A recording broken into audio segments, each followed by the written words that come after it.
This season of the Urban Conservative Podcast is brought to you by Newton for Senate, working to improve education, reduce taxes, and keep North Carolina #1 for business. Find out more at newtonforsenate.com. This episode of the Urban Conservative has also been sponsored by Case Technology Consulting. Help your business get value out of its data and become more efficient and streamlined. Case Technology Consulting. Check out the link in the description.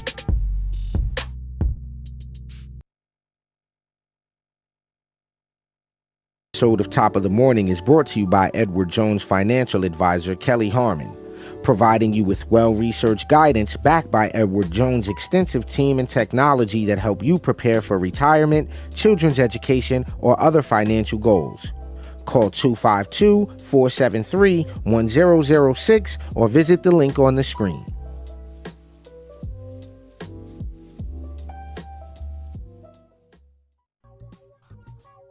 All right, ladies and gentlemen and ladies, you are tuned into Top of the Morning, the best 30-minute morning show on the internet. Of course, you are joined by the TUC Twins. I am Raheem Architect Soto, joined by my twin brother, of course, from the same mother, like his grits smothered and covered, I guess.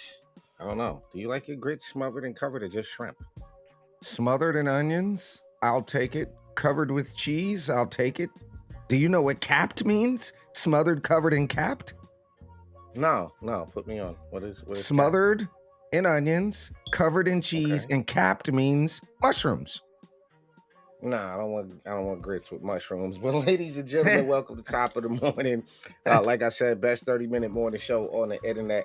Do us a favor, head over to @TUC Twins on YouTube. Hit that like, follow, subscribe, of course. Yeah. We're on Facebook and everywhere else at The Urban Conservative. Our website is tuconservative.com.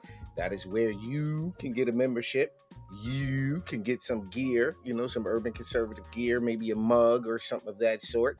And you can also sponsor the podcast there. Shout out to all of our sponsors, our underwriters, and everybody that sends us those little cash apps and, little even the words of encouragement. We appreciate that. We had a very, very interesting week, and I'm going to start this week off by talking about our trip. So, okay. Listen, ladies and gentlemen. Hold on. I don't know. I have to. I don't know if you've traveled up and down I-95 as of recently. I don't know if you've done that, but we did. And I have a major complaint to make with the designers of the rest stops and bathrooms. Okay. Big gripe here.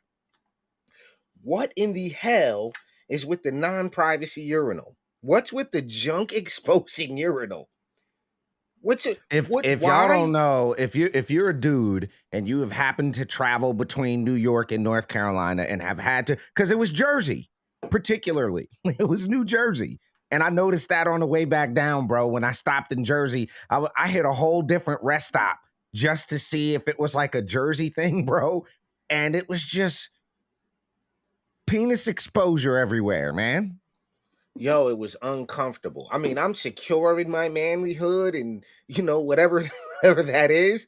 But I felt like I entered a prison stall. Like, I felt like somebody who likes to look at other men's penises designed these stalls. I mean, yeah, that's just what I feel like. I feel like there's like a peen purview.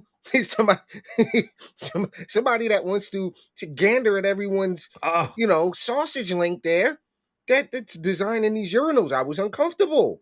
All right, and I just saw a message in the chat. Marla, we'll figure out what's going on so that you can get that mug.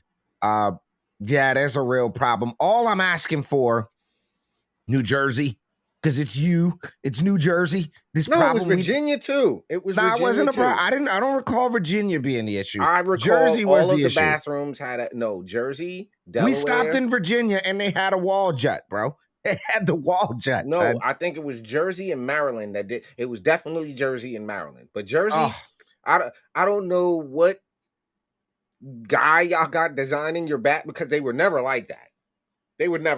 I remember the urinal came out of the wall. So as to, I don't know, maybe a silver thing I went to the A bathroom. little jut, just a little 6 inches, bro. Yeah, I Give went me to the 6 bathroom in inches. Walmart. They had a silver divider come out, about 2 feet off the wall. I said, okay, If so I'm that way not if gonna you happen, if I'm not gonna be able to use the bathroom by myself, at least let me feel like I'm in a space by myself. Is all we're there you asking. go. Well, that was my first complaint of the week in our weekly wrap up, but we got a bunch of other stuff to get to. I will Where do you say want to something start, else bro? about the trip, though. Just something else about the trip. It has Go for it. become fairly expensive in the toll side of things. It's like Yeah. $85 to go. I'm like, yo, I could have took a Greyhound for this. Like, whew. All right, Yeah, but I won't complain anymore about that. you gotta be economically prepared to take a ride. Yo, but not for nothing. At least now they're doing the license tag thing, so you Yeah, I don't made gotta it a little stop easier. and be bothered and be judged by the person in the booth. You gotta be, gotta, yeah. Cause what? Say it. Because you don't have no money and you got to figure out whether they take debit or not. Remember, we went through that whole thing. We was like, yo, Oh. can you use a debit card? Do you have to So stop and get before cash? we get off of this, I used to always ride with a bag of change. I used to give him I used to give him a bag of change. Just no, that's $5. I pre-counted that whole 5 for you. Yeah, that's $7 in nickels and dimes. Go ahead and take that since you want to be judgmental about why my brakes is squeaking. Well, so If you listen, look at me with the disdain. while we're talking about this trip, for those of you who don't know, we're working on a project down in Rocky Mount, North Carolina. Some things have come to our attention. One of the things we were able to do this week was to go spend some time in Rocky Mount filming the documentary that we're working on. But we also had an opportunity to address the city council. One of the most important things I think to come out of this week in addressing the city council was the need for the people in Rocky Mount to get out and vote for change. Now, what do I mean by that? You can go look this up on your own. The last municipal election cycle there was a 22% voter turnout, okay? 22%. What that means is if there's 100 people in the room, 22 people got to decide who represents all 100. And I've talked to several people there in the city, and I'm telling you folks, if you do not get up, get out, get off your butts, and participate in your local election, nothing is going to change. I will say this other thing. We found this out.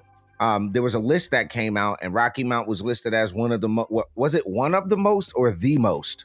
Nah, I'm gonna go ahead and share the screen. I'm gonna share the brother's page. Here, let me get to that because I don't want y'all to think we're just we're making this up. This is not something we're trying to throw certain city council people under the bus and nah. Hang on, let me hit the share screen right here.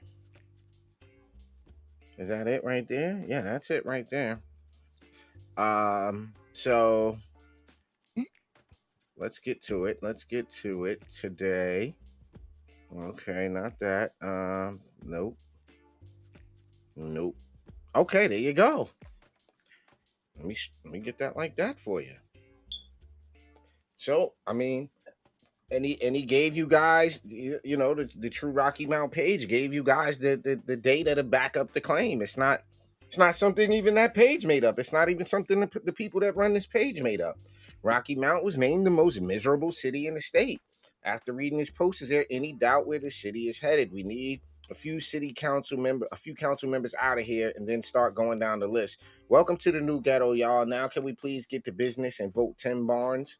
News break. Using data from the U.S. Census Bureau, quick facts, and area vibes, Travel a Lot searched around the country to find the most miserable city in each state with factors like unemployment, poverty rate, as well as crime statistics and household income. Playing a part, which cities were chosen? According to a report, the most miserable city in all of North Carolina is Rocky Mount. Here's what the site had to say. I mean, this is just... You can't make this up. Now, I want to say something though, bro. In this mix, right? This is not a let's talk about everything that's wrong. Let's beat up on Rocky Mount. This is not a let's just beat up on the people and despair and death and destruction and mayhem. This ought to piss you off if you live there. This ought to make you not very happy, and it should be the proverbial fire under your ass to get up and go vote. Well, look, Rocky Mount's population has been declining since 2010. We're in 2023. How many years is that? A 13-year run of population decline. Yet you got these city council people that'll get up there and go, how dare you challenge me about A, B, and C? Well, how dare we challenge you? Well, I think if the citizens were armed with these facts, that it would be a justifiable challenge. Well, we're challenging you and the rest of you that have been here for X amount, for over a decade, because that's 13 years. This is over a decade of loss. Right. 22% live below the poverty level. The income per capita is $20,000. So my question is, I understand y'all want to revive the downtown and y'all want a black a theater district or whatever it is, but if you can't explain how that's going to raise the vibration of the city, if you will, how is that going to benefit the people that don't have any skills that need to work? How many people can you get to sweep floors? Look, here's the bottom line. The income per capita and the unemployment rate is higher than the national average. The crime rate, 43% higher than the national average, with a murder rate of 24% per capita. That's not the Twins saying that. That's not Abdul and Raheem wanting to beat up on anybody in particular on city council. What this tells us, and it would be nice.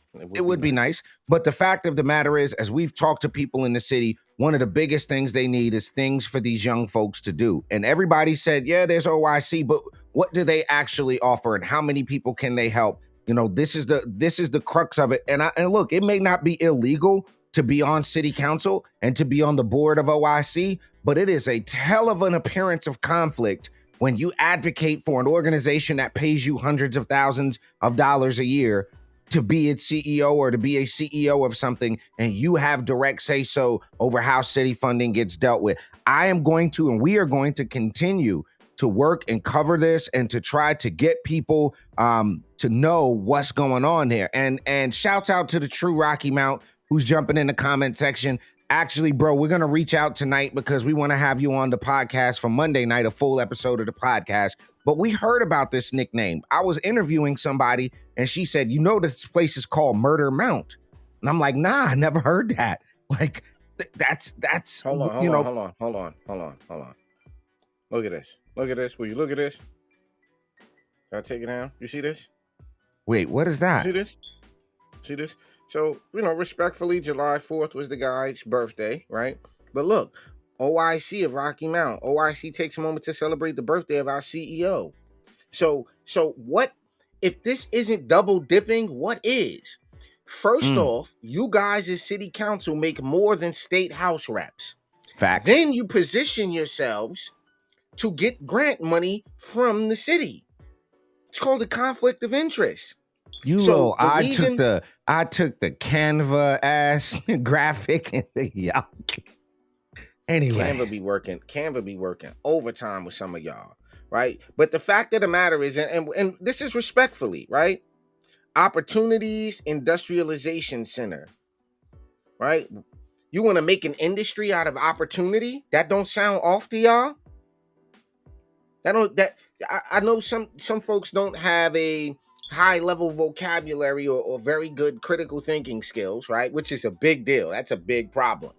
But something should ring off about the fact that you have a sitting city councilman, right? Who's been there, I don't know how long, right? I don't want to misquote anything, but you got a sitting city councilman. At least 20 years, at least. But at the end of the day, benefiting and taking tax money from the city. If you guys wouldn't have redesigned the city hall or whatever that is, y'all could have put that money somewhere else. Right? The real Rocky Mount just said they're telling people here that city council members only make about $30K. Here's the problem. A sitting House rep, a sitting North Carolina senator makes 14. You're getting paid more than a state legislator. You're getting paid as much, if not more, than most of the people in your and city council ain't supposed to be no full-time job. Yeah, how many of these people actually turn that money back in? Since you make $100+ grand, see, the thing is, we can look up what nonprofit salaries are because it's public information. We can look that up.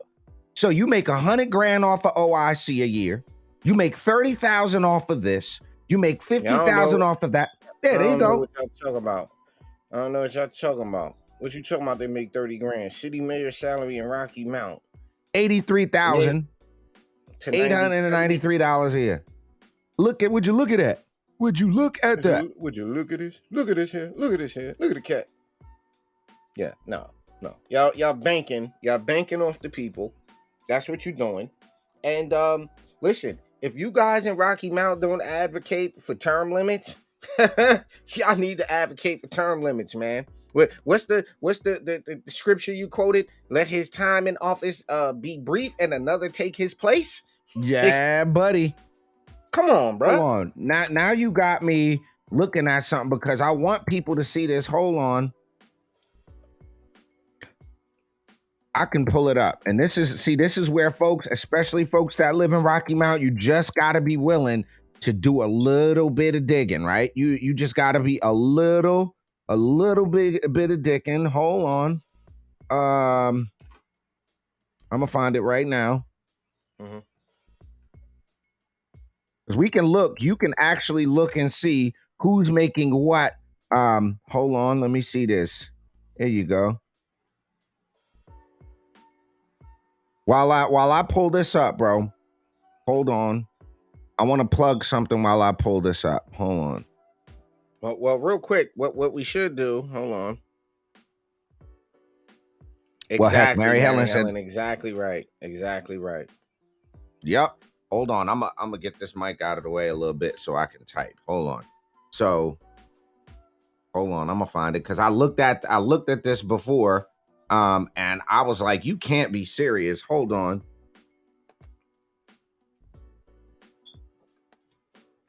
Okay. Hold on. I'm gonna find it right now. Hold on. I'll find it right now.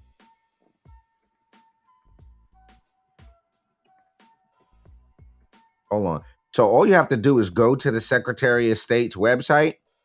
Oh no, I don't like this at all. What's that? I don't like the fact that when you Google OIC, the first thing that comes up is the best social service program in the world. More like the best socialist service in the world. Whoa.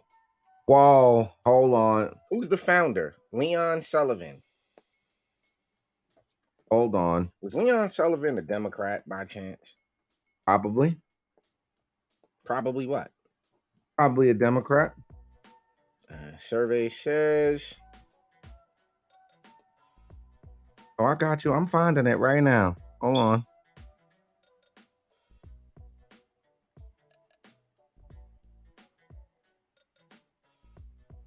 He was a Democrat. Yep.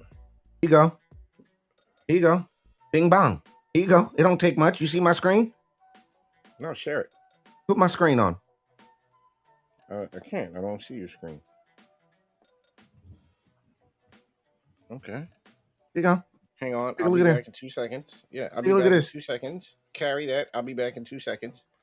All right. So here's where you get to find financials, operations, board leadership, organizational info, all that good stuff. But when you look here, gross receipts, where'd it go? OIC, organization, OIC, there you go. $7,427,143 in receipts.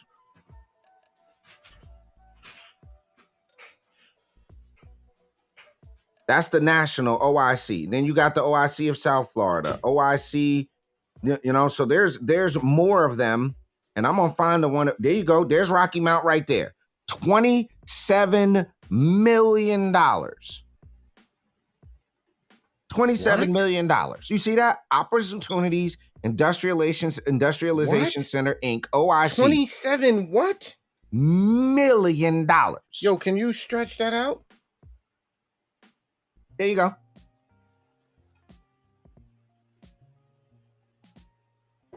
So you mean to tell me these kids can't get school supplies? You mean to tell me? Yeah, go ahead. I'm perplexed.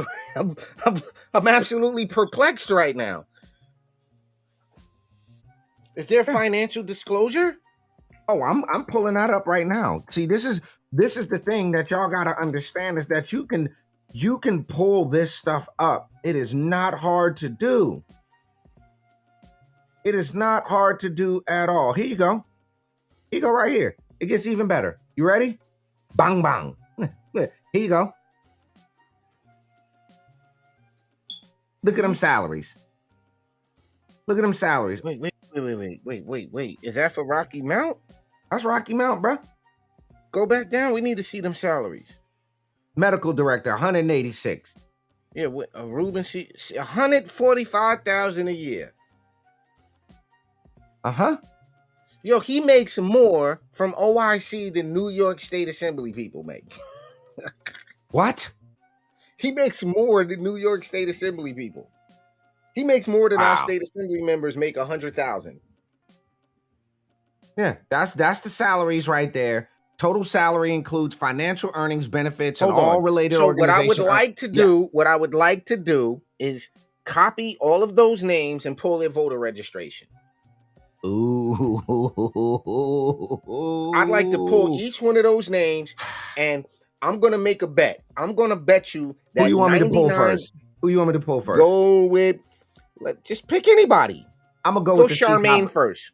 Charmaine Walker. Hold on, I'm gonna do it. I'm not gonna put their voter registration on blast. Hold on. I just want to know if they're Democrats or Republicans or unaffiliated, because so y'all don't think we just bias towards Republicans, because we're not. We call them out too. You're on top mute. Hold on a second. I'm looking. Yeah, hold on, listen, if y'all don't get these crooks out of there, and I'm saying crooks respectfully, if there's a way. Hold on. I'm looking. Hold on. That's who did you want me to search first? Do Charmaine first. All right. I'm not looking at that screen. CHAR or MAINE, last name Walker, spelled regular. Let me see. I'm gonna just look. People be like, y'all put my name out there and that. Yo, you were Googleable. You were Googleable. Like, your name's up there. That's not even her name. There's nobody registered to vote under that name that I could find. Okay. Try Nathan Long. NATHAN and then LONG. Mm-hmm. Try that. There's gonna be a bunch of them, but let's see. Raleigh, Hubert, City State, Louisville, Chapel Hill, Four Oaks, Wade, Dudley, Brown Summit, Chadsburg, and Youngville. Let me narrow that down. I'm gonna go to Edgecombe and see if it's in Edgecombe, baby. I'll try that to see if there's an Edgecombe. Well, we got Dickens is a Dem. Oh, no Edgecombe. Let me try Nash. Hold on.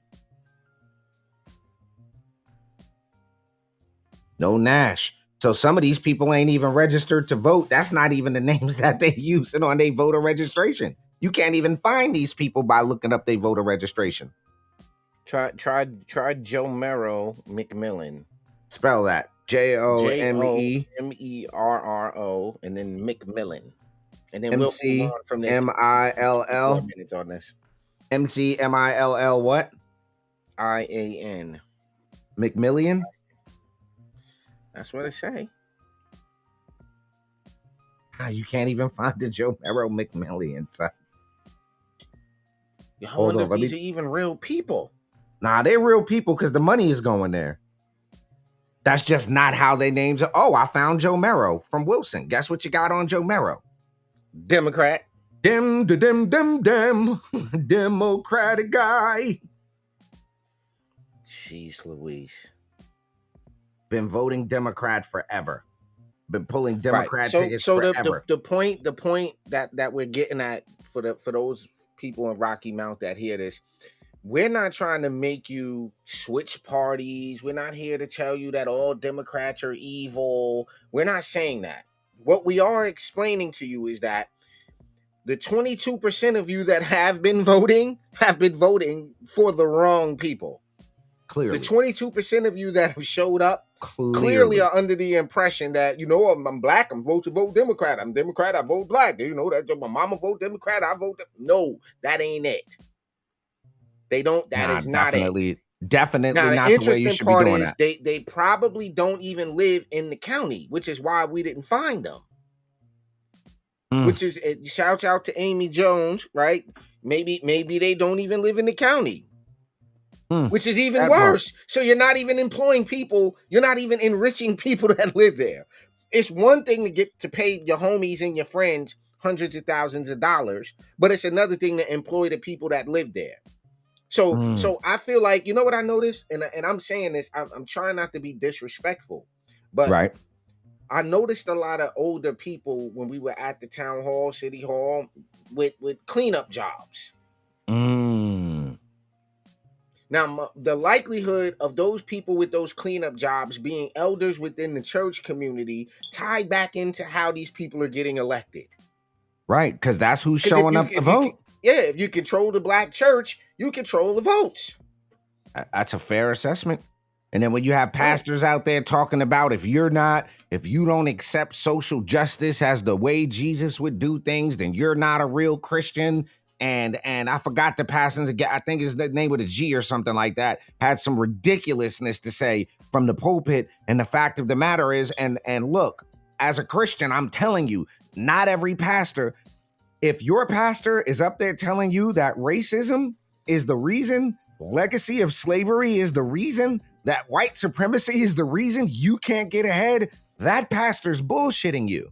They got an agenda. They're trying to keep you in a position to be subservient and to feel oppressed and to be emotionally depressed and to have you not thinking about what you can do to exit your situation. And the last thing we'll say on this is this, bro, because I want people to be clear about this. We're not some dudes that just have it all, got it together, have a bunch of money. I grew up separated from my twin brother. My mom was a drug addict. Our grandfather was a drug addict. We grew up in the shit, in the muck, in the mire, like we know firsthand that life. So you don't get to tell us because we are exposing what is to be found to be true, that we don't know what we're talking about and we're not a part of the struggle. You don't get to say that. No, I didn't even want to see that. I didn't even want to see that. What are you about to play? I'm just saying, every pastor ain't godly. Every pastor ain't going by the book. So this pastor right here got caught with a transgender. You got extras. I'm sorry. No, absolutely not. This ain't happening. You're not leaving, Joe. Joe. When you give me my money, Joe got caught with a divorce. Joe got caught with a trans. Joe is a pastor. Joe got caught with a transmission. He got caught with a transmission and apparently been going to see the transmission every week. And this time he showed up without that $150. And the transmission went off on him? Oh, the transmission let him have it. Not today, Joe. You gonna get a divorce today, Joe. Wait, you gonna give me my What? $150, Joe. You know that's the regular price, Joe.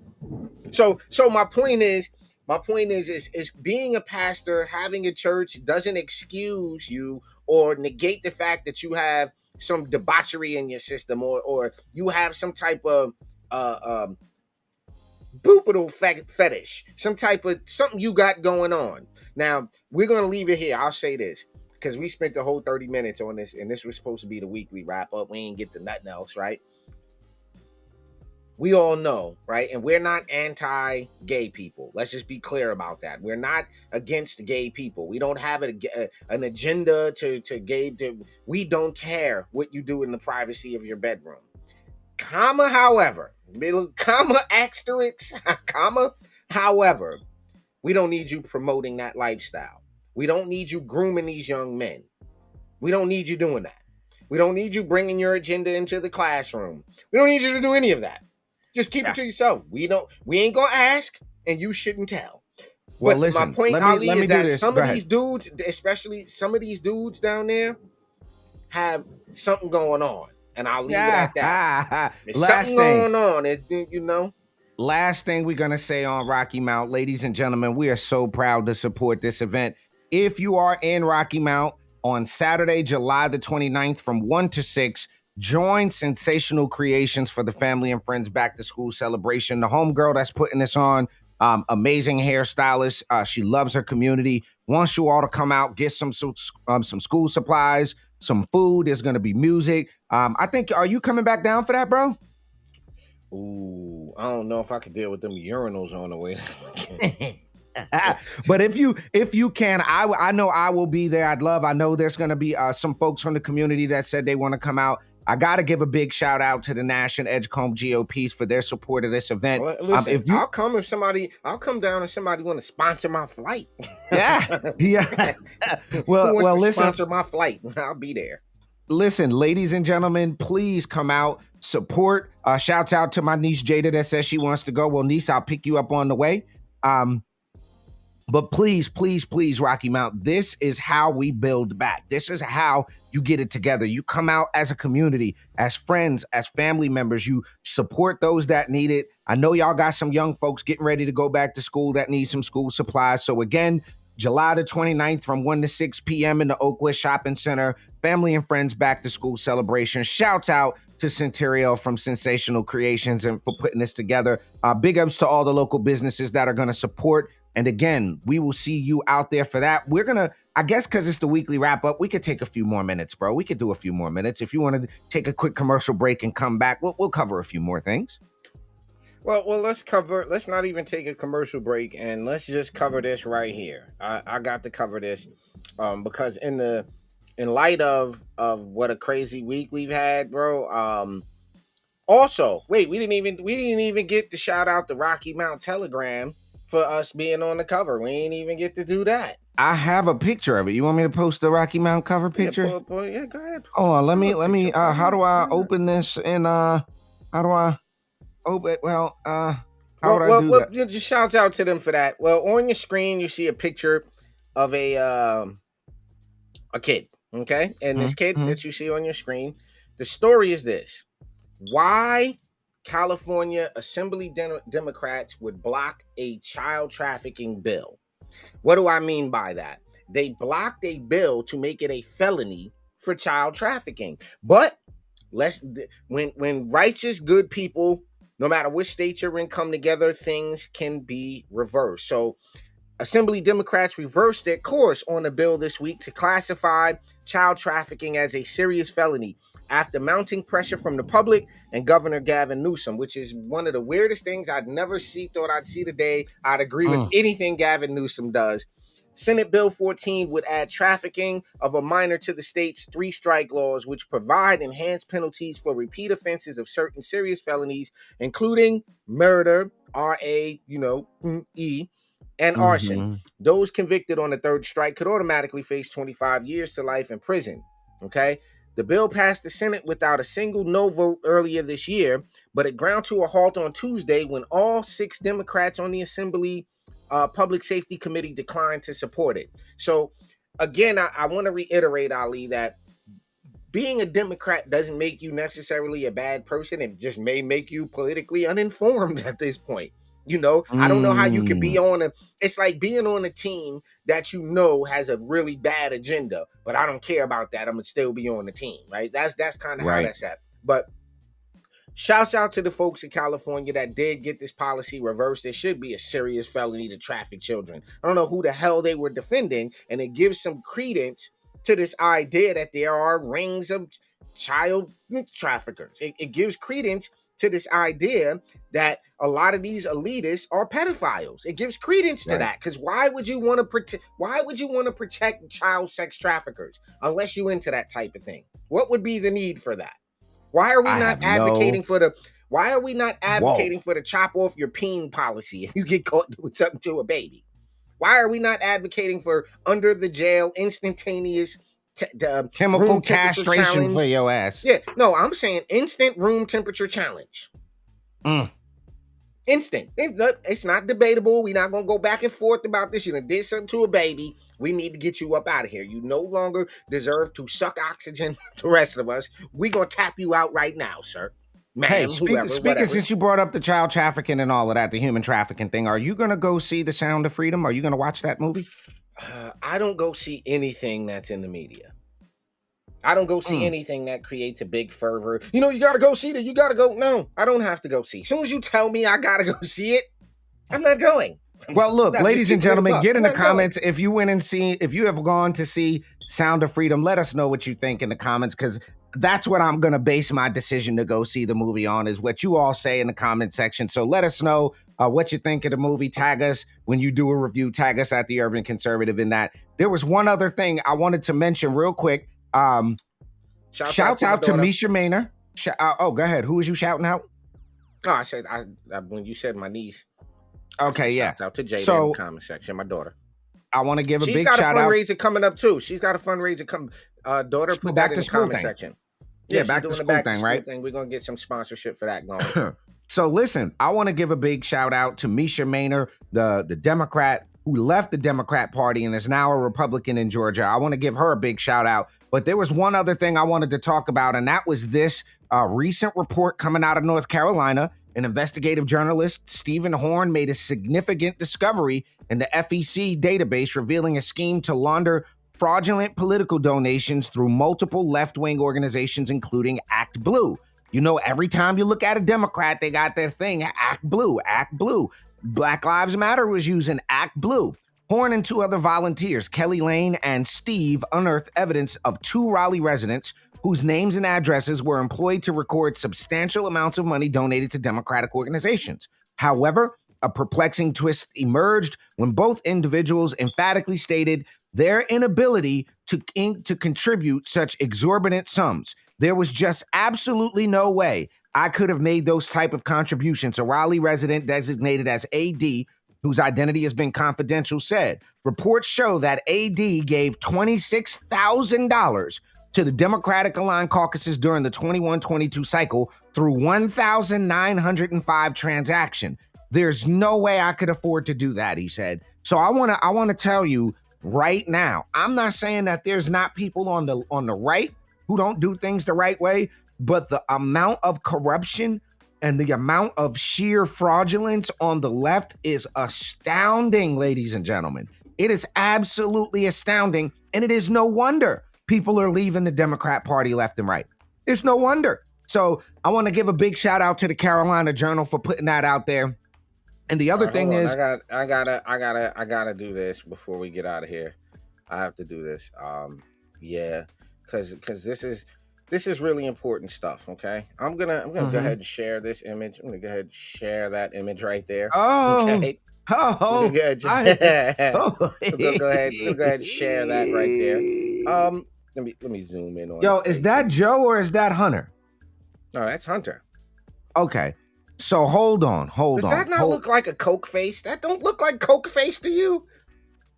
So the reason I pulled this up, because I don't know how many of you know who this young lady is right here. Okay, this is Representative Bobart. Okay.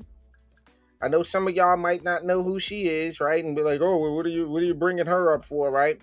Because it's not just cocaine. Secret Service reveals another banned substance was found in the White House.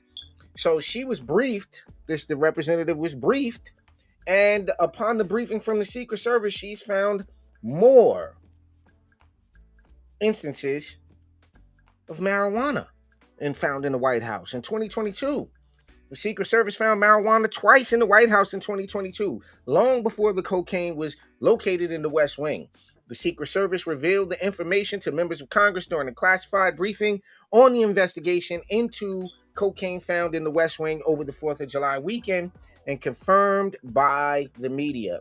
Possessing less than 2 ounces of marijuana is not a crime in D.C., but the substance is still not allowed on federal property, including the White House.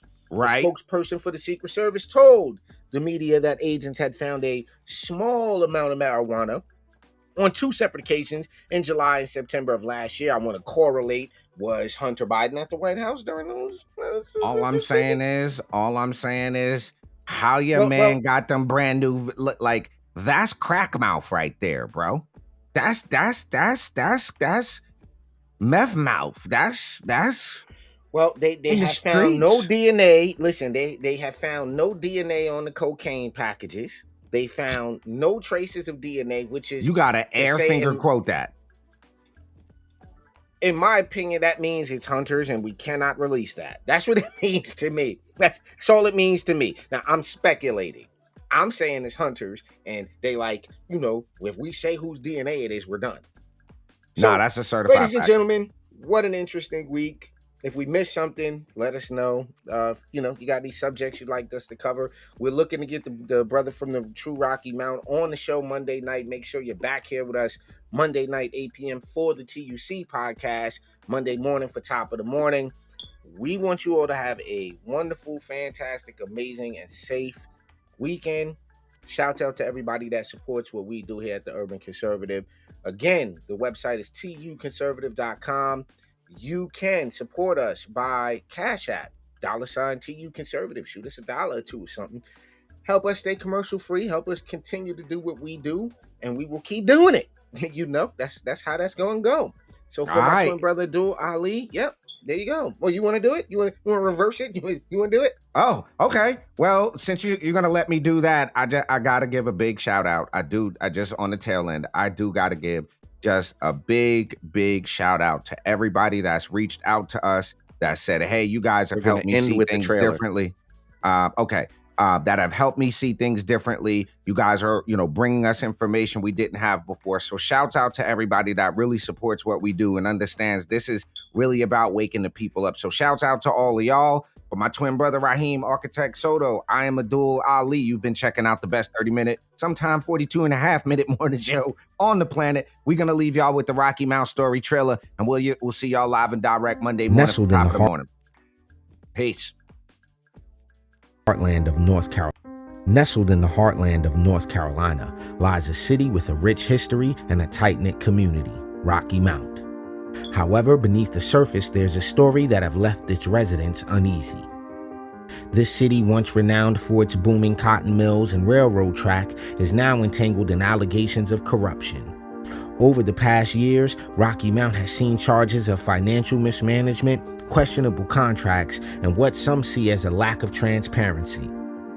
The epicenter of these allegations, the City Hall, now stands as a symbol of the issues plaguing the community. Throughout this documentary, we'll delve into the experiences of local residents, local leaders, and independent investigators. Join us as we navigate through the murky waters of Rocky Mount's alleged corruption for the sake of its past, its present, and most importantly, its future. The Rocky Mount Story.